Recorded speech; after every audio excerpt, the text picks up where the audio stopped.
शिक्षा के मुद्दे पर जो ये लोग व्यावसायीकरण कर रखा है इसका, और सरकार सुन रही नहीं है। फीस एक्ट पालना नहीं हो पा रही है। सुप्रीम कोर्ट ने भी आदेश दिया कि अक्षर से पालना उसकी हो, लेकिन ना तो शिक्षा विभाग सुन रहा है, ना सरकार इसके ऊपर सुन रही है। और राजस्थान का अभिभावक लगातार परेशान है और संघर्ष 1.5 साल से हम लोग सड़कों पे कर रहे हैं। तो यही है कि 13 तारीख को विधानसभा घेराव का सभी संगठनों ने मिलकर आह्वान किया है। तो इसके अंदर हमको जनता का जो दर्द है वो विधानसभा के गलियारे में गूंजे और हमको राहत मिले।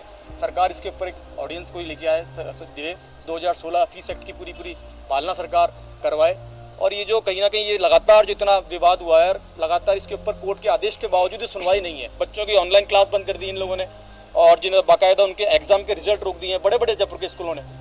MPS स्कूल की बात करें, अपन सीडलिंग की बात करें, इन सब स्कूलों की ऐसी स्थिति है। तो ऐसे पोजीशन के अंदर आपसे अपेक्षा करते हैं कि ये विधानसभा में हम सबको राहत मिले, अभिभावकों को। राजस्थान के 70 लाख अभिभावक इस समस्या से जूझ रहे हैं सब। तो 2016 एक्ट जो आपकी सरकार ने जब जारी किया गया था, उसमें अभी तक कोई क्या स्टैंड? देखिए, अभी पार्टी ने फोरम पे इसकी कोई एक निश्चित निर्धारित दिशा तय नहीं करी है, लेकिन जहाँ तक मैं समझ पाया आपका मूवमेंट भी है, पेरेंट्स का भी है, संस्थाओं का भी है। लेकिन कोई भी लोक कल्याणकारी सरकार, संवैधानिक सरकार को उसके समक्ष उठने वाले कोई भी मुद्दे, क्योंकि कोरोना के कालखंड में ये सही है कि अभिभावकों को एक बड़ी आर्थिक मार पड़ी है, लेकिन संस्थाओं का अपना तर्क है। पर मुझे लगता है कि संविधान के, कानून के और व्यवस्था के दायरे में जो चीज़ें की जा सकती हैं।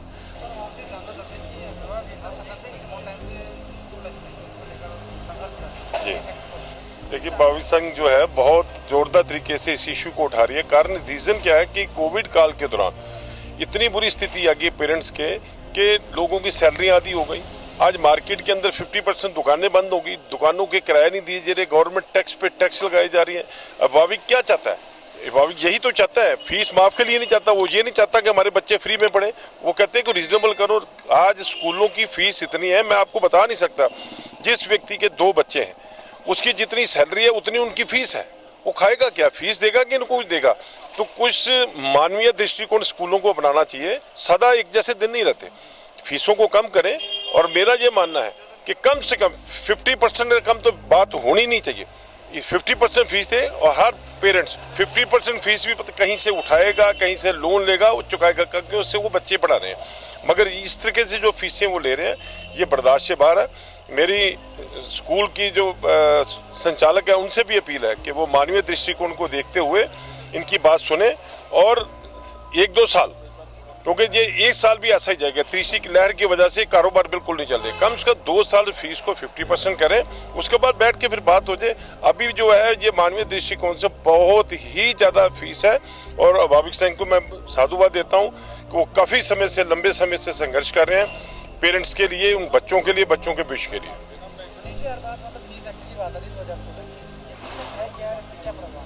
देखिए, ये फीस एक्ट माननीय वसुंधरा राजे जी प्रदेश अध्यक्ष थी, तब ये फीस एक्ट अभिभावकों को और इस बारे में क्षेत्र में जो गड़बड़ियां थी उसके लिए बनाया गया था कि एक कंट्रोलिंग रहे इसके ऊपर और उसके नीति निर्धारण रहे।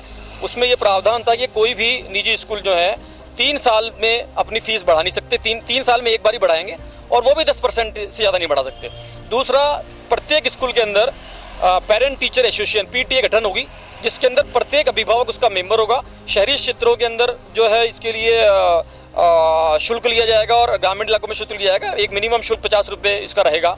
और उसके बाद में उनमें से 5 अभिभावक जो चाहते हैं, एक्टिव हैं, उनकी एक लॉटरी सिस्टम के द्वारा फीस कमेटी बनाई जाएगी स्कूल के अंदर। 5 प्रतिनिधि स्कूल मैनेजमेंट के होंगे, 5 अभिभावकों के होंगे, और ये 10 लोग मिलकर स्कूल के तमाम जो फीस के संबंध में निर्णय है, स्कूल में ट्रांसपेरेंसी, उन चीज़ों के बारे में ये मिलकर ये तय करेंगे। उसके बाद में ही फीस में अमेंडमेंट होगा। लेकिन ये पूरी तरह से इसके ऊपर कोई काम नहीं हुआ। कांग्रेस सरकार ने इसको बिल्कुल ठंडे बस्ते में डाल रखा था। अभी माननीय सुप्रीम कोर्ट ने आदेश दिया, उसके अंदर माननीय सुप्रीम कोर्ट ने बिल्कुल 85% कहा, जिसके बारे में हम खुश नहीं है। लेकिन 2016 के बारे में उन्होंने बाकायदा लिखा कि अनुपालना की जाए।